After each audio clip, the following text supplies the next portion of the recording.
This is Vampire, and today's lesson is with this, the tactical flashlight.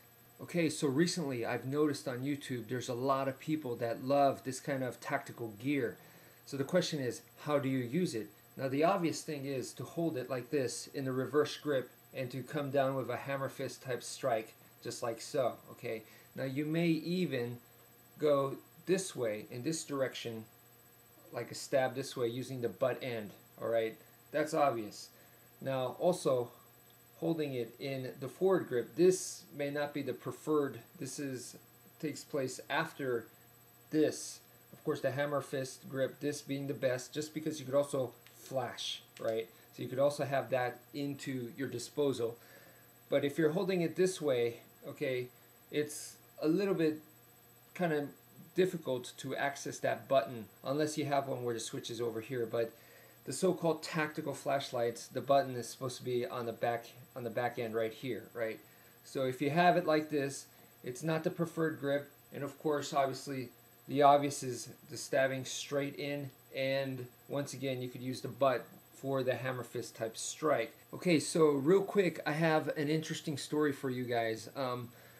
There was a time where I went to go train in the Brazilian martial art of Capoeira. It was a personal, almost like a soul-searching type thing for me in the martial arts, because I had been so obsessed with practical, tactical, just being effective. And I had lost how to enjoy myself, how to have fun. I was becoming a real jerk, you know, very highly opinionated. And no, it has to be this way or it's not going to work. I was becoming one of those people, very close-minded. So I went off to join Capoeira. Now the interesting thing was, as I was learning this fun, dance-oriented martial arts, I actually met some people that were very street-oriented. So they were actually helping me learn how to do it for the street. So they were giving me all these tactical advices and stuff. And this was something that I really didn't expect, and it caught me off guard. And what makes the Capoeira style very compatible or suitable to the street is not so much the actual fighting techniques or whatever, but I found out for me that it was the people that were practicing it. These people are out in the street. They're doing it all day, all night in the street, and some of the people they encounter and stuff like that, it was the attitude and the street wiseness, the street toughness, and they incorporated that into the actual technique. So that was very interesting. So the basics in Capoeira was, of course, you have the ginga, right? Which, you know, I am by no means a Capoeira expert, so it's a good thing that you can't see the rest of my body. But as you're doing the basic motion, one of the guys came up to me and corrected me, and he wanted me to do it to where my arms are actually covering. So as I'm switching arms, see, I'm constantly being protected. So he wanted me to do the ginga like so. And when he did it, I mean, he looked really, really, it was really natural for the guy, and he looked like he had been in a ton of street fights, actually. So I want to incorporate that idea into the Heaven 6. Okay, so here is the Brazilian street version of the Heaven 6.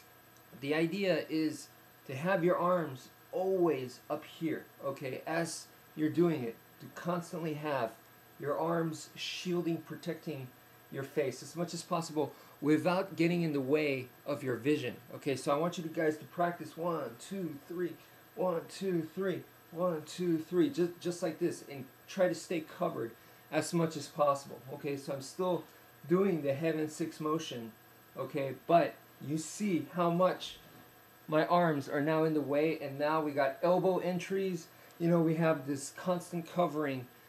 Okay, so the whole point of this video here is, like I said, everybody knows that you could go in straight using the crown right here. Here's a close-up. Yeah, you see that? And of course you could do the hammer fist. Okay, everybody knows that.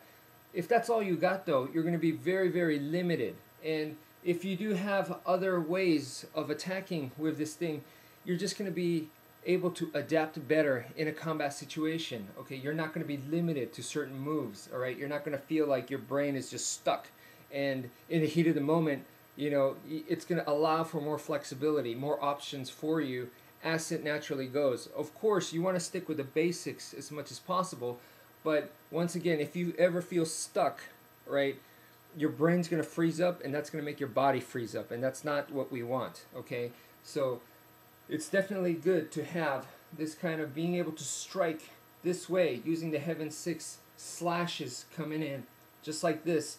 You're adding the heaven 6 slashes, and we're also incorporating other techniques using the heaven 6, using Silk's word, heaven 6 interface, right? So we're able to come in and, we can add elbows and stuff where I'm adding my free hand for striking, for blocking, for parrying, okay? And then on top of that, instead of just going straight or hammer fist, I can add this motion right here, this slashing motion. And guess what? Now this is the figure 8 motion. So by practicing the sticks, the Filipino martial arts, it just gives us a tool to be more adaptable. And from my understanding, that is the heart of the Filipino culture.